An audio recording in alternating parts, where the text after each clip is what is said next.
Lorsqu'un requin attaque, sa mâchoire inférieure est projetée en avant, de sorte que les premières rangées de dents entrent en contact avec la proie. Les dents inférieures ont une forme appropriée pour retenir la victime. Puis la mâchoire supérieure s'abaisse et met en fonction les dents destinées à couper.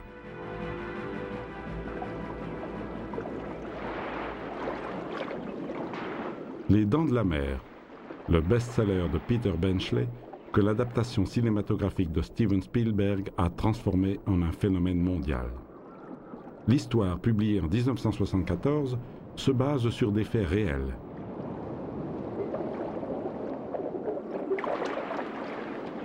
Dans les années 60, les observations de requins étaient devenues fréquentes sur les côtes américaines et la presse ne lésinait pas sur les nouvelles qui étaient souvent exagérées, au point d'instaurer un véritable climat de peur. Lorsqu'un requin échoua un jour sur une plage, pour cette foule de baigneurs ébahis, ce fut une occasion unique pour voir de près le terrible monstre.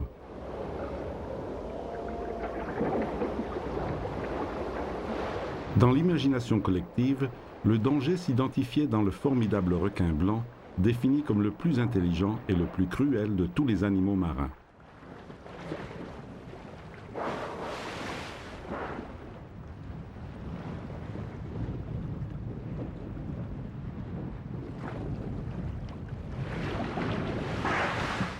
Au cours des 100 dernières années, les requins ont attaqué environ 600 fois l'homme, faisant une centaine de morts. Dans la plus grande partie des cas, le requin n'avait pas du tout l'intention d'attaquer l'homme, mais il avait tout simplement pris une planche de surf pour un phoque, qui est sa proie préférée.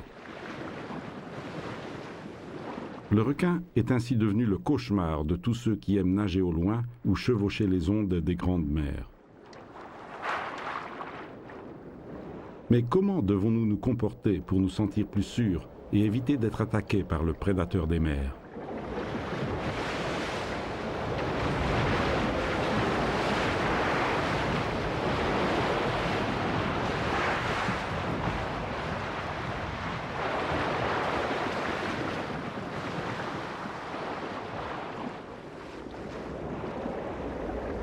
Il y avait quelque chose d'inquiétant dans l'air ce matin-là. Le ciel était nuageux, gris. Une petite pluie fine tombait. David Roche et Brian Tolkien sont d'excellents amis.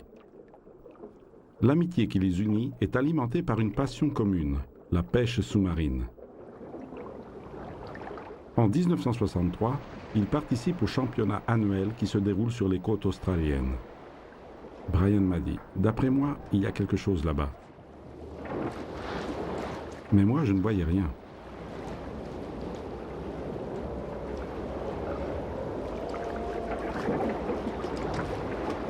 Brian se trouve à moins de 30 mètres de la plage.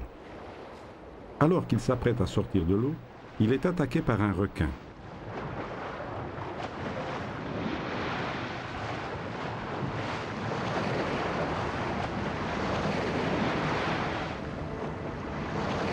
Brian perd son fusil et son masque, et il est entraîné par les tourbillons produits par la violence de l'agresseur.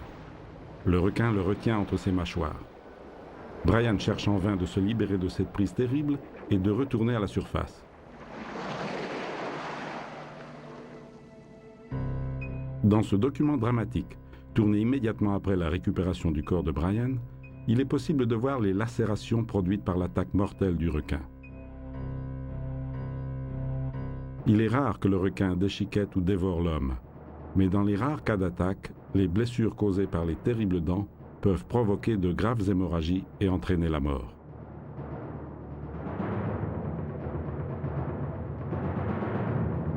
Après avoir attaqué Brian, le requin agresse David.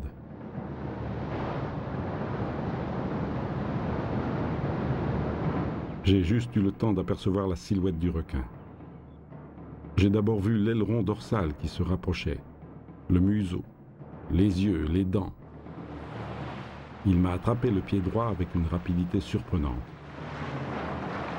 C'est peut-être parce que j'essayais de lui décrocher un coup de pied. Je ne pouvais rien faire d'autre. J'ai réussi à extraire mon pied de la bouche du requin, mais il m'a attaqué à nouveau. David essaie de résister à l'attaque. Il réussit enfin à se libérer et à rejoindre la rive. Tout ce dont je me souviens, c'est que j'ai entendu des hurlements. Les gens criaient « Un requin! Un requin! Sortez de l'eau !» Les 2 pieds de David sont blessés. Les dents du requin ont provoqué une fracture au pied gauche et ouvert une entaille profonde. David est hospitalisé pendant 2 semaines. 70 points ont été nécessaires pour suturer ses blessures. Pour Brian, malheureusement, il n'y a plus rien à faire. Il a perdu trop de sang.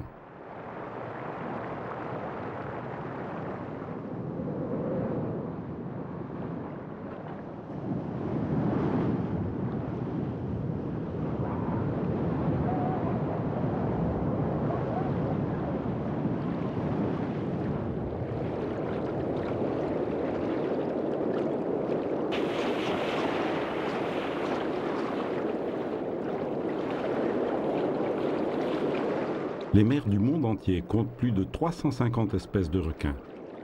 Parmi ces espèces, 5 seulement sont considérées comme potentiellement dangereuses pour l'homme. L'histoire de l'évolution des poissons cartilagineux, qui comprennent requins et raies, a commencé il y a 400 millions d'années.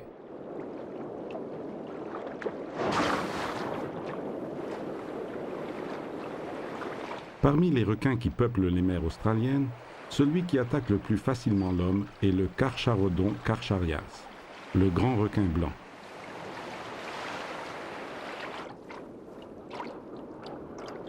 Il peut atteindre 7 mètres de long et peser 2 tonnes. Il se nourrit principalement de mammifères marins tels que phoques, lions marins et dauphins.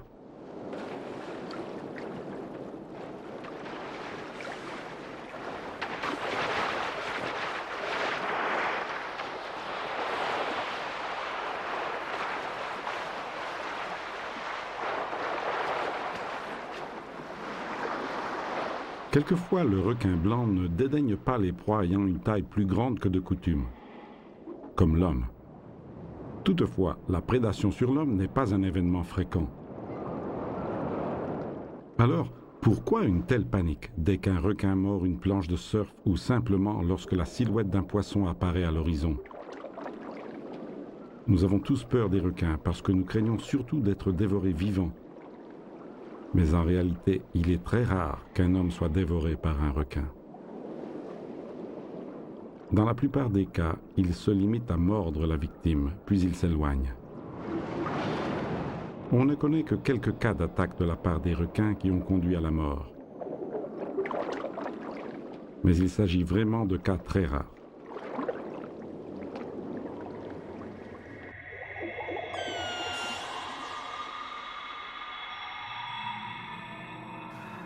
Peu d'animaux possèdent une gamme de mécanismes sensoriels aussi sophistiqués que les requins. Les requins peuvent sentir leur proie à des kilomètres grâce à une ouïe particulièrement sensible aux sons à basse fréquence, comme celles qui sont émises dans la nature par un poisson blessé ou par des mouvements désordonnés. Les requins peuvent sentir l'odeur de la proie à plusieurs centaines de mètres grâce à un odorat particulièrement développé. Dans le cerveau des requins, les lobes olfactifs sont très développés.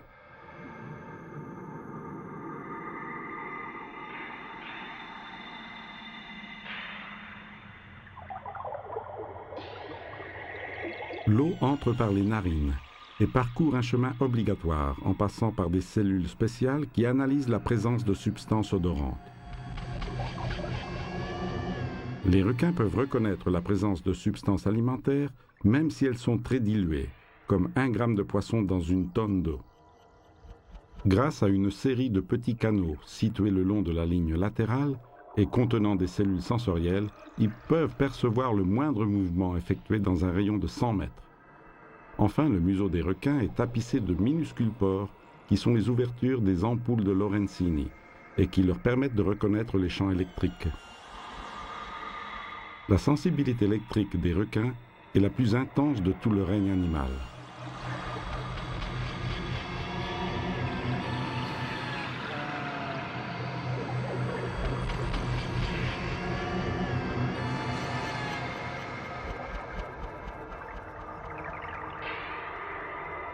Leur sens du goût est plutôt développé. car ils ont dans la bouche et dans le pharynx des papilles gustatives semblables aux nôtres. Lorsque les requins mangent une nourriture au goût désagréable, ils la recrachent en ouvrant la bouche.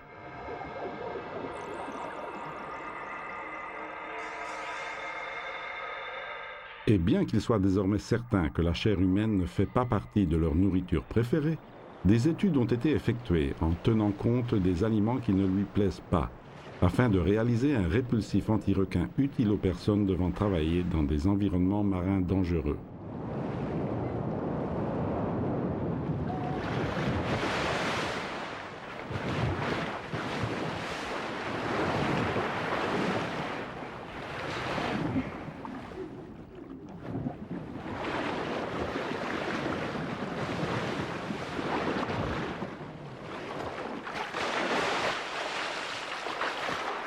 La nuit avant que Ron Taylor ne soit attaqué par un requin au large de la côte de Kozlo, un gros banc de poissons avait été signalé. De plus, un petit phoque avait été aperçu à 10 mètres à peine de la plage.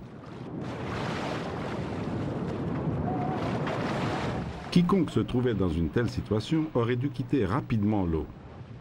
Il ne faut pas oublier en effet que les requins se déplacent très rapidement. Il est également important de ne pas attirer l'attention du prédateur.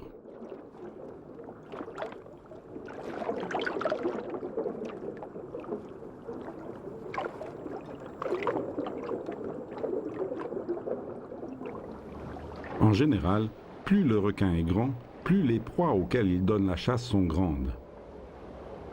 Un grand requin blanc de 6 mètres sera donc plus intéressé à un phoque ou un baleineau qu'à un banc de petits poissons.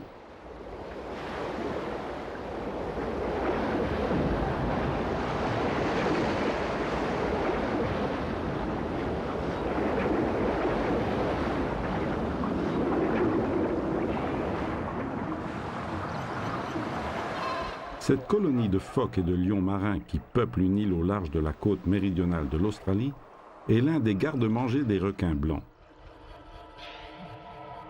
Un requin peut sentir l'odeur d'un phoque à plusieurs kilomètres de distance. Les phoques possèdent une couche épaisse de graisse sous-cutanée. Lorsqu'un requin réussit à en attraper un, il peut rester 2 semaines sans nourriture.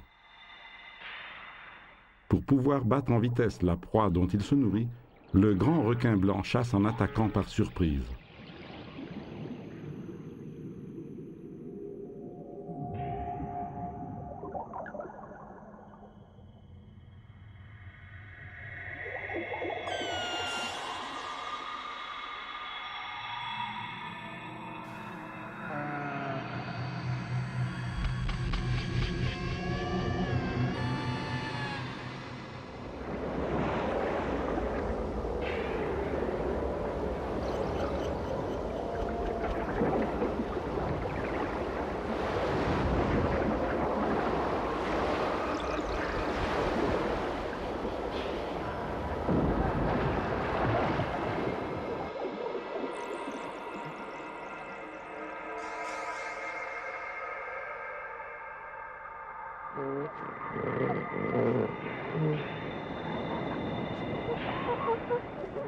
Nager au milieu d'un groupe de phoques peut être amusant, mais aussi extrêmement dangereux. Il n'est pas facile de s'apercevoir de la présence d'un requin blanc, et il y a de fortes probabilités d'être pris pour un phoque. Ceci explique le motif pour lequel le nombre de surfeurs attaqués par un requin est aussi élevé. Les surfeurs doivent être très alléchants aux yeux d'un requin, pendant qu'il bouge bras et jambes dans l'eau en attendant l'onde.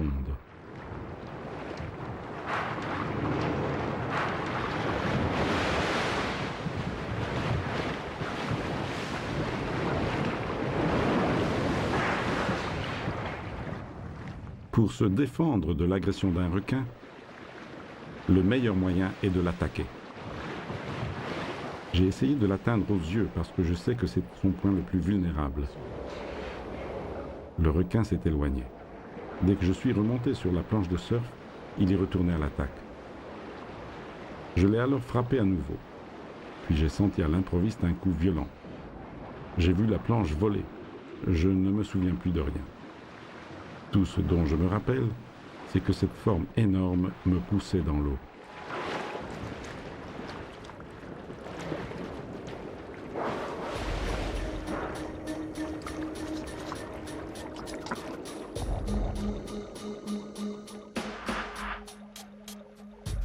L'intérêt pour les habitants de la mer a captivé le cinéma et la télévision, et nombreuses sont les troupes occupées à filmer les grands requins. Même les riches touristes sont également prêts à débourser beaucoup d'argent pour photographier la terreur des mers à travers une cage de protection spéciale. Dans le monde entier, 500 personnes environ ont pu librement observer un requin blanc. C'est une expérience qui ne s'oublie pas.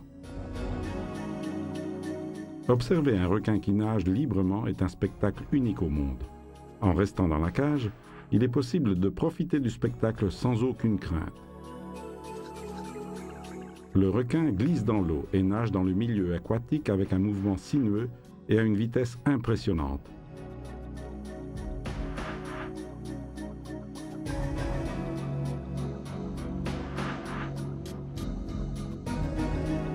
Touristes et opérateurs de cinéma ne sont pas les seuls à s'intéresser aux requins. De nombreux biologistes marins ont concentré leurs recherches sur ces poissons cartilagineux dont le squelette est justement constitué de cartilage et non pas d'os.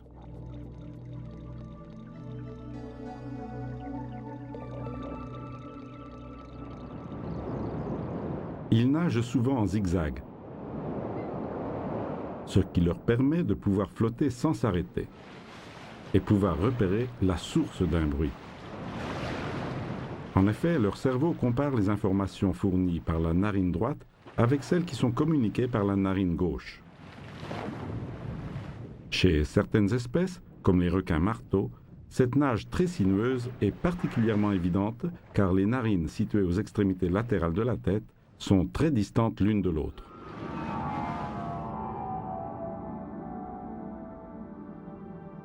Pour pouvoir suivre les requins, les chercheurs utilisent un véhicule sous-marin spécial.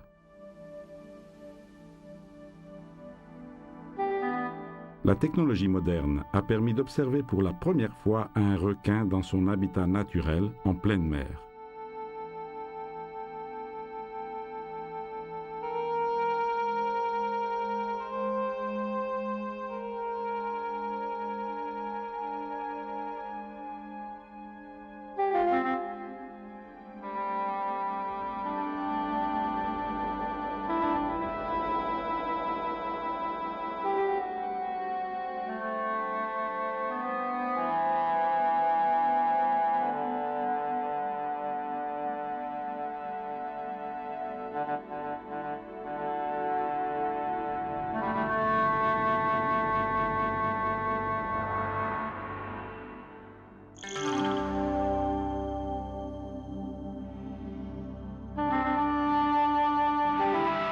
Grâce aux recherches sur les requins, il a été possible d'obtenir de nombreuses informations sur leurs techniques de chasse et sur les systèmes que ces poissons utilisent pour se camoufler. La partie inférieure de leur corps est claire pour pouvoir mieux se confondre avec la surface lumineuse de l'eau. La partie supérieure a une couleur foncée et se superpose à l'obscurité des profondeurs. Réussir à bien se camoufler est aussi important pour les prédateurs que pour les proies.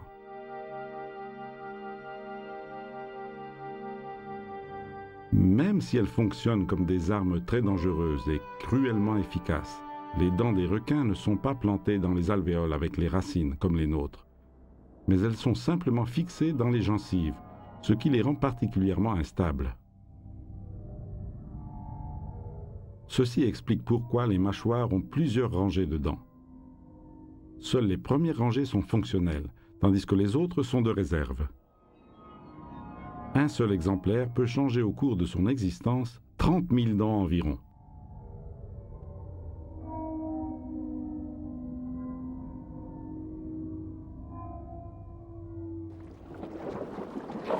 Ce qui semble être un gros caillot de sang dans l'eau est en réalité le krill.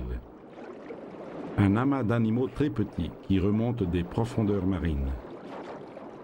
Les requins sont en mesure de voir le krill et d'en avaler de grandes quantités en une seule bouchée. Pour eux, c'est aussi facile que de prendre une poignée de pop-corn.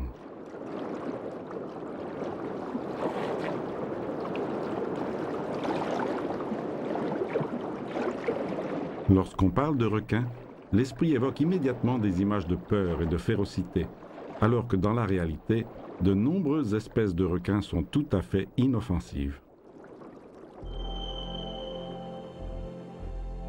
Le requin le plus grand, qui est aussi le plus grand de tous les poissons, est le requin baleine qui mesure 20 mètres et pèse environ 20 000 kg. Ce n'est pas un chasseur féroce. Il nage lentement en tenant la bouche ouverte, qui peut avoir une ampleur de 2 mètres, mais il ne se nourrit que de plancton et de petits poissons. Il est pratiquement inoffensif pour l'homme.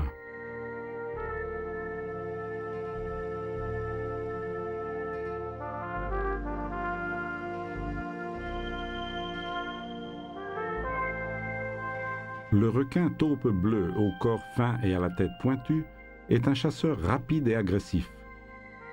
Il se nourrit de poissons de surface comme le thon et le maquereau.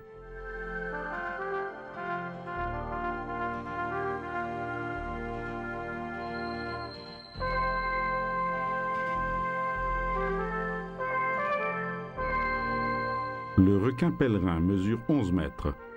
Il pèse 4 tonnes et ne mange que de tout petits animaux qu'il pêche dans la masse flottante de plancton. Le requin pèlerin se comporte comme un filtre gigantesque. Sa bouche est une sorte de grande vanne d'aspiration.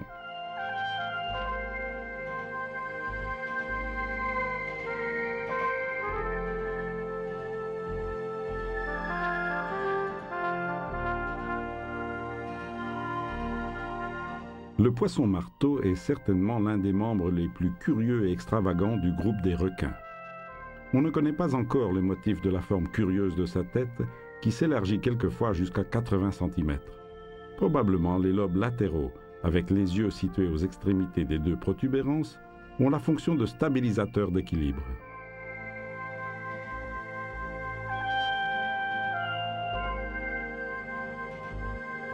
Le requin nourrice habite les fonds marins. Ses dents sont nombreuses et affilées, parfaites pour rompre la carapace des crustacés. On pense que les longues moustaches sensibles situées sur sa tête aplatie l'aident à identifier ses proies cachées sur le fond où il passe une grande partie de son temps. Il faudrait démentir une autre légende qui concerne la force constrictive d'un requin, même du plus féroce. Sa force est très grande, mais pas comme on pourrait l'imaginer. En effet, les mesures effectuées avec un instrument spécial, appelé gnathodinámomètre, ont démontré que cette force est égale à celle de l'homme, si ce n'est inférieure. Nous avons pu constater que certaines légendes sur les requins ne correspondent pas à la réalité. Mais cela n'empêche pas d'associer la bouche d'un requin à la sensation de terreur. Il existe pourtant d'autres poissons féroces et au caractère agressif qui bénéficient d'une sympathie imméritée de la part de l'homme. En voici quelques-uns. Les raies sont des créatures marines à la forme plate, étrange et élégante. Elles ont d'énormes nageoires semblables à des ailes et une queue fine et pointue. On en connaît plus de 350 espèces. Ce sont des animaux dont la structure osseuse est remplacée par un tissu cartilagineux. Ne possédant pas de vessie natatoire, elles doivent, pour ne pas couler, nager sans s'arrêter et en déplaçant leurs nageoires qui ressemblent à des ailes, elles semblent presque voler dans l'eau.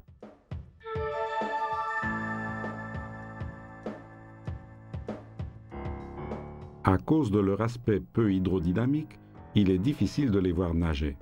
Elles passent donc la plupart de leur temps sur les fonds marins et leur corps plat les rend difficilement repérables lorsqu'elles sont immobiles et recouvertes de sable en attendant patiemment leur proie.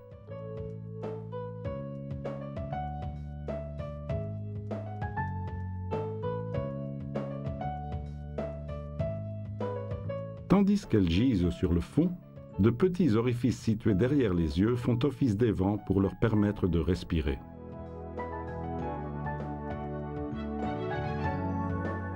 Les poissons rapides échappent à leurs attaques et le régime des raies se limite donc principalement aux poissons lents ou blessés aux mollusques, crustacés et autres créatures qu'elle trouve sur le fond de la mer.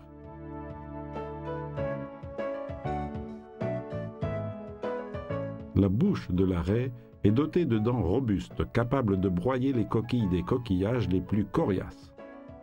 Leur corps plat est recouvert de minuscules écailles et leur longue queue porte un aiguillon dentelé et venimeux qui peut devenir une arme plutôt efficace.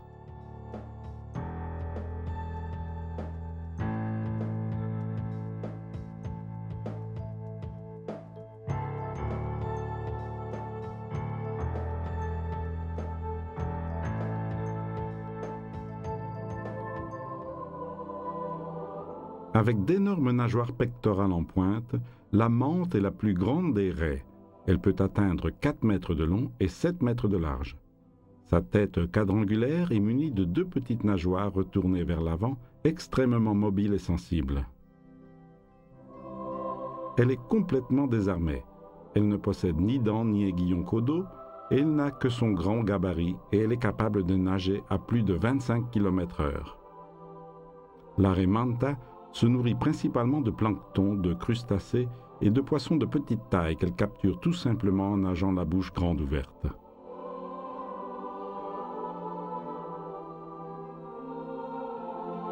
Elle est assez docile, mais son aspect imposant et ses 2 nageoires céphaliques lui ont donné le surnom de raie diable.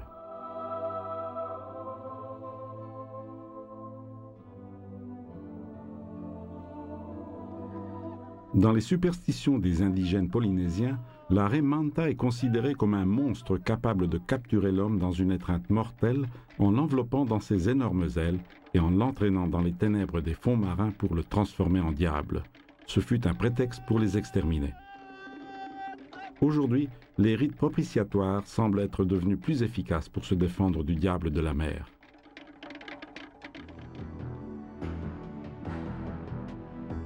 Les méduses peuplent depuis très longtemps nos mers. Elles étaient bien connues de nos ancêtres. Aristote et Plinius décrivent en détail les terribles urtications provoquées par leurs tentacules que la mythologie grecque associe à la chevelure de serpent de cet être effrayant, appelé Méduse, dont le regard pétrifiait quiconque le croisait.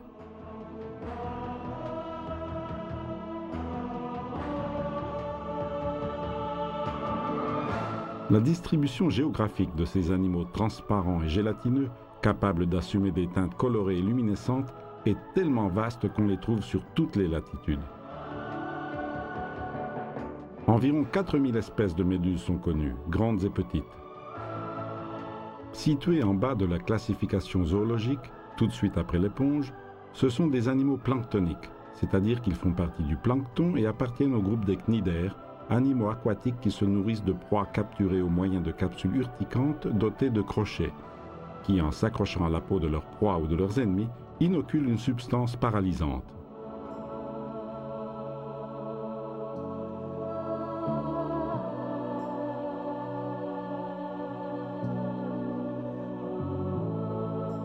La plus grande partie des méduses préfèrent nager dans les zones littorales, dans un milieu aquatique plus superficiel, où elles se maintiennent en équilibre grâce à leur densité voisine à celle de l'eau.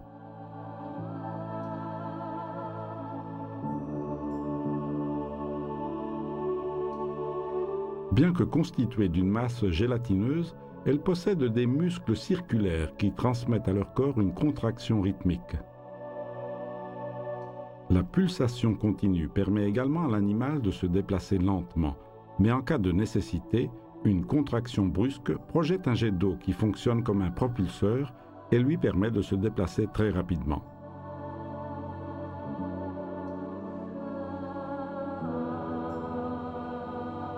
Pour s'arrêter, elle reprend sa forme de parapluie ouvert et ses tentacules se détendent.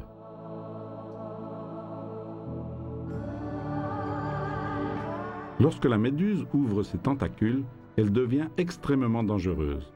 Elle consomme ses proies vivantes, surtout les petits crustacés, et n'hésite pas à avaler tout ce qu'elle trouve, provoquant le massacre d'alevins, anchois, sardines, maquereaux et quelquefois même d'autres méduses. Son appareil digestif contient des enzymes protéolytiques très puissantes en mesure d'attaquer les protéines des aliments pour augmenter la capacité d'absorption, et la méduse a déjà digéré la tête d'un poisson alors que la queue s'agite encore hors de sa bouche.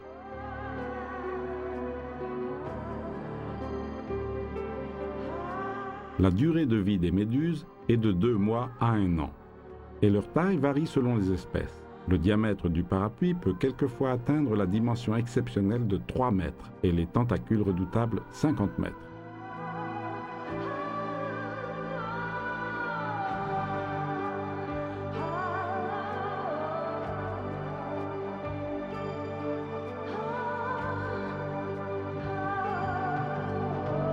La méduse de la légende terrorisait les anciens, et aujourd'hui encore, la méduse qui peuple les eaux de la côte est plutôt crainte.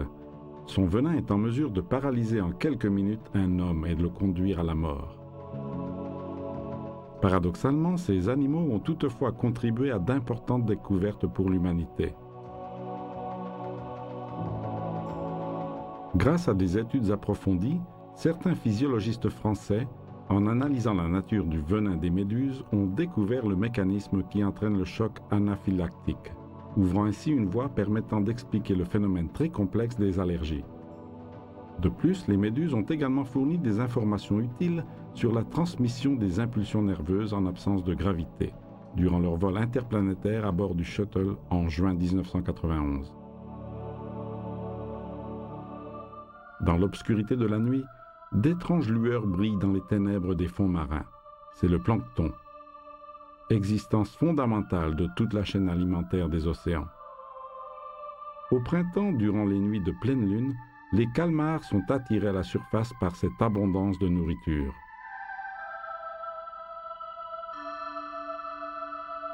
Dans les eaux profondes et obscures des canyons marins, ces céphalopodes, pendant la période de reproduction, se regroupent en grand nombre.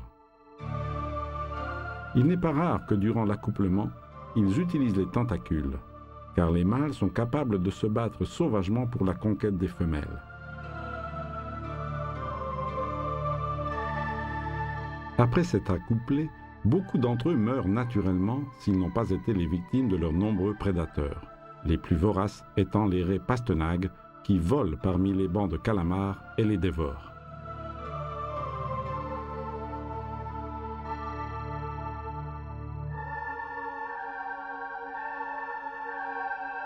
Parmi toutes les créatures vivant dans la mer, les céphalopodes sont les plus nombreux et représentent une partie vitale de la chaîne alimentaire de l'océan.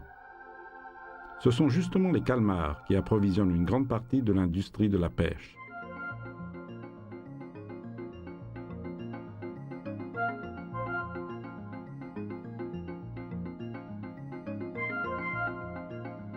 Chaque année, surtout au Japon et au Moyen-Orient, on en consomme environ 2 millions de tonnes.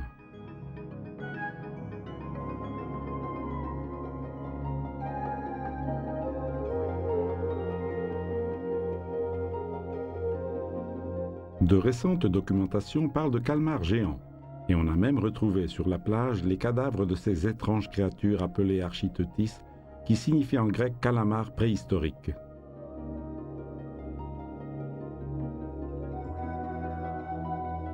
Le géant de la mer est un formidable prédateur et peut atteindre une longueur considérable de 20 mètres, tentacules compris, et peser 1 tonne.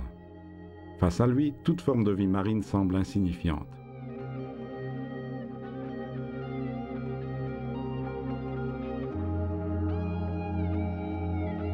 Il habite les eaux profondes et c'est un carnivore impitoyable qui s'aventure la nuit à la surface pour chercher de la nourriture.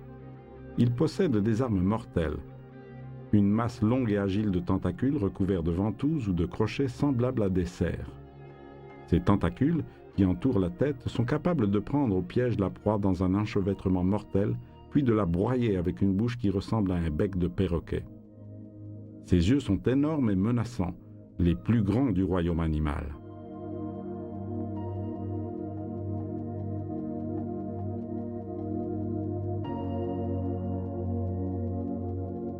Malgré de récentes recherches, l'atmosphère de terreur qui flotte autour de ces monstres n'a jamais disparu. Le journal de bord du capitaine d'un navire de guerre français raconte qu'un monstre marin a attaqué son embarcation.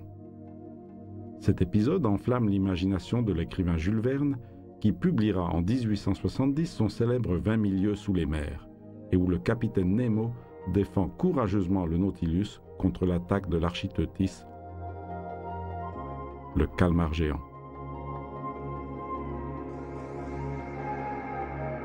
Quoi qu'il en soit, le requin reste le dominateur incontesté du continent sous-marin. Il inspire crainte et respect à tous ceux qui vivent dans les océans, mais aussi à ceux qui travaillent sur les océans. Dans le sud du continent africain, autour de l'île de Madagascar, vivent les Wès, dernière population nomade de l'océan Indien.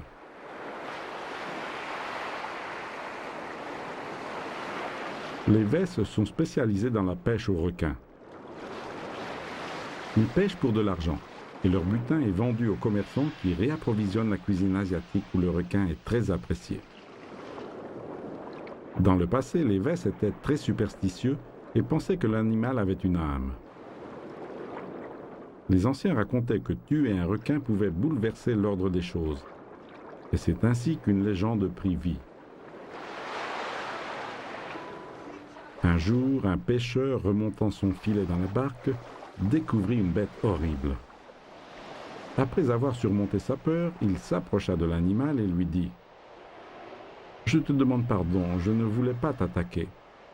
Nous sommes tous deux fils de la mer et je me considère donc comme ton frère. Je ne veux pas te tuer. » Il coupa le filet et laissa le requin libre de s'en aller, qui dès ce jour commença à pousser de grands bancs de poissons vers les filets du pêcheur. Aujourd'hui, en mémoire des légendes de leurs ancêtres, les Wès respectent le requin. Sa pêche est devenue une activité de prestige et a renforcé le sens de loyauté dans la compétition entre l'homme et l'animal.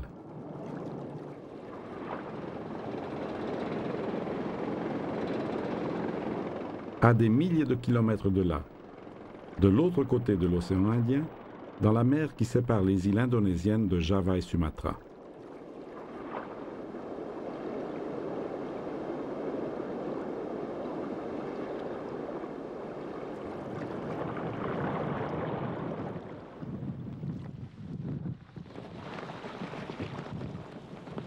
C'est une excellente journée pour les pêcheurs. La proie est énorme.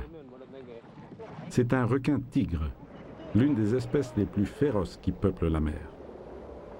Il mesure 4 mètres et il s'est voracement jeté sur l'appât.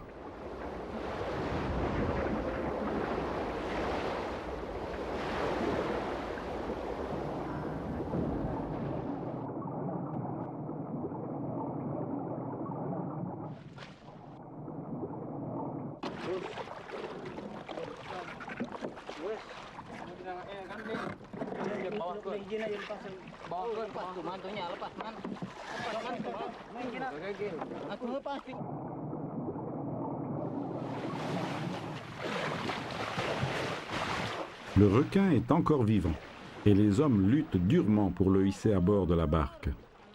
Ils tirent de toutes leurs forces, mais les 500 kilos de l'animal pourraient faire renverser le bateau.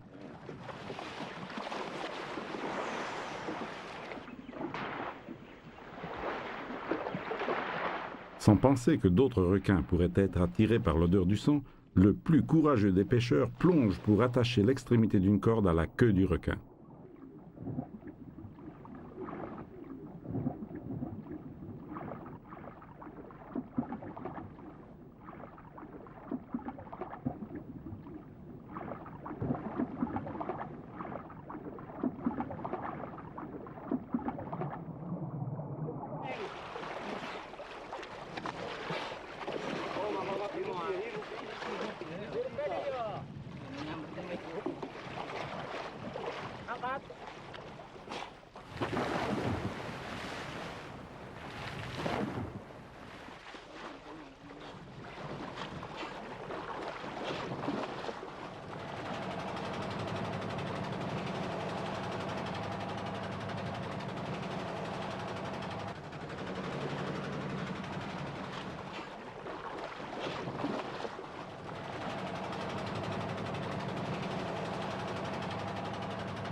La lutte quotidienne avec la mer et ses fruits est très dure et dangereuse, mais elle le leur rend avec un bien-être et une sécurité sociale décente.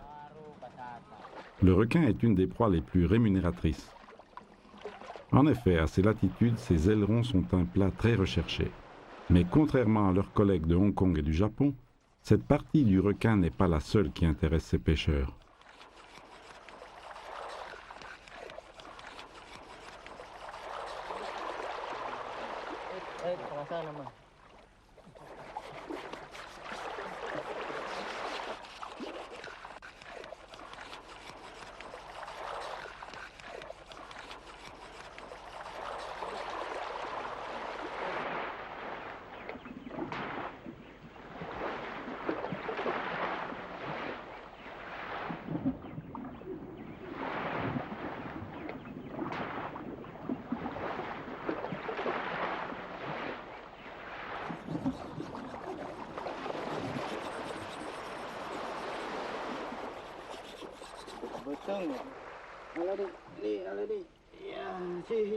Le défi avec le prédateur des mers fait également partie de la magie et d'un rituel qui les porte à le respecter et à le craindre. Le battre est plus important que le fait d'avoir pêché un gros poisson. Pour cette raison également, la chair du requin, qui n'est pas particulièrement goûtée, finit par devenir un plaisir recherché et coûteux.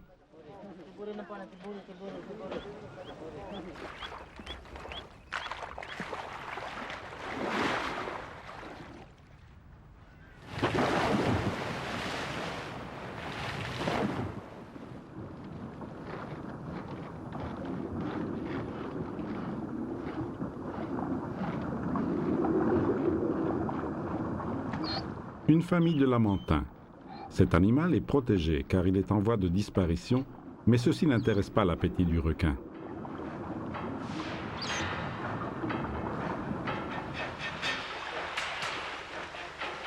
Lamantin et dugong dévorent littéralement toute la végétation sous-marine. Ces excellents nageurs sont difficiles à rejoindre.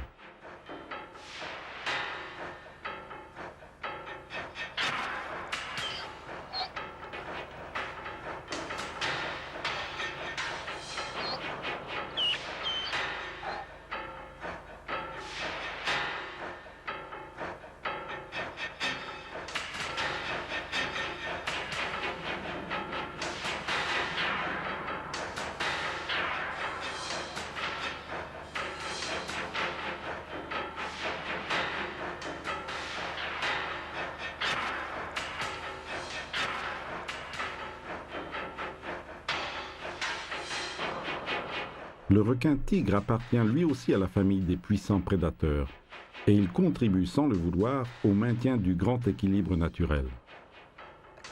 Grâce au requin, la population des lamantins continuera à être stable pendant de nombreuses années encore et la végétation restera florissante. Mais quelle est la présence et le vrai danger des requins dans les mers italiennes? À l'heure actuelle, la présence de 41 espèces de requins a été signalée avec précision. Cette liste peut être préoccupante car en plus de quelques dizaines d'espèces de requins tout à fait inoffensifs, elle enregistre également la présence des requins blancs, taureaux, macos, taupes et tigres considérés potentiellement dangereux pour l'homme. Malgré tout, les communications informant que des requins ont attaqué des êtres humains sont minimes. On compte 2 victimes. Une en 1962, Maurizio Sarra, célèbre photographe et chasseur sous-marin, qui mourut suite à une attaque de requins dans les eaux de la Secca del Quadro, donnant sur le promontoire du Circeo. L'autre en 1989, quand Luciano Costanzo perdit la vie au large de Piombino. En raison des blessures dans le premier cas, et des témoignages des présents dans le deuxième, car le corps de Costanzo n'a jamais été retrouvé, on pense que l'auteur de ces attaques est un grand requin blanc, même si dans le cas de Sarah, il n'est pas exclu qu'il s'agisse d'un requin taupe. Ceci est le témoignage exclusif d'un plongeur sous-marin attaqué par un requin. Ce témoignage est accompagné d'un film tragique. Je nageais au milieu d'un groupe de phoques. Le requin a dû m'apercevoir. Pour lui, je n'étais rien d'autre qu'un phoque plus lent que les autres. Avec moi, il pouvait prendre son temps. Soudain, tous les phoques ont disparu.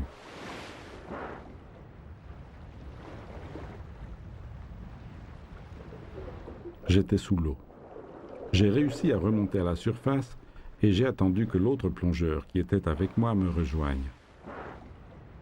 Je lui ai alors dit que les phoques avaient certainement senti quelque chose et que nous devrions sortir le plus vite possible de l'eau. Alors que j'attendais que mon compagnon remonte, le requin m'a attaqué. Ils m'ont ensuite raconté que j'avais levé un bras en l'air. C'est le signal que l'on utilise pour appeler le secours quand un plongeur est en difficulté.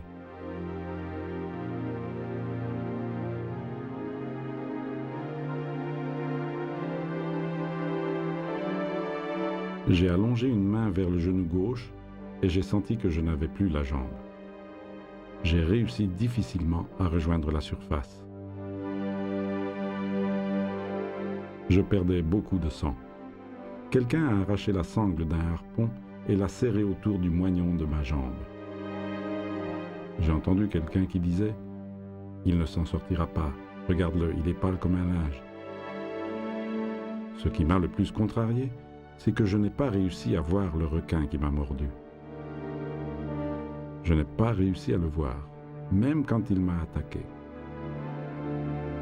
C'est ça surtout qui m'a choqué. C'est un animal extrêmement rapide.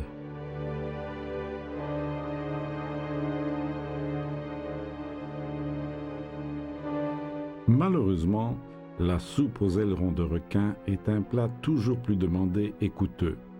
Et de nombreux pêcheurs orientaux pratiquent le soi-disant finning, que l'on pourrait traduire par életage, et qui consiste à couper les nageoires des requins et à jeter le reste de l'animal par-dessus bord.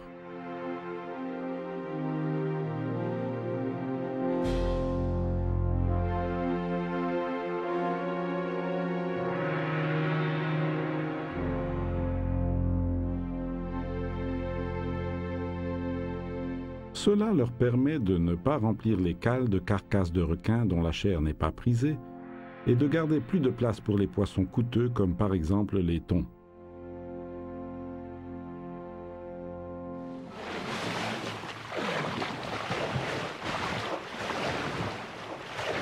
Malgré les attaques dont il est quelquefois l'auteur, le requin a d'autres choses plus importantes à faire au cours de sa vie que d'agresser les êtres humains, et nous devons éviter de les supprimer de la Terre. Les éliminer signifierait en effet détruire un anneau fondamental de la chaîne alimentaire de l'écosystème marin.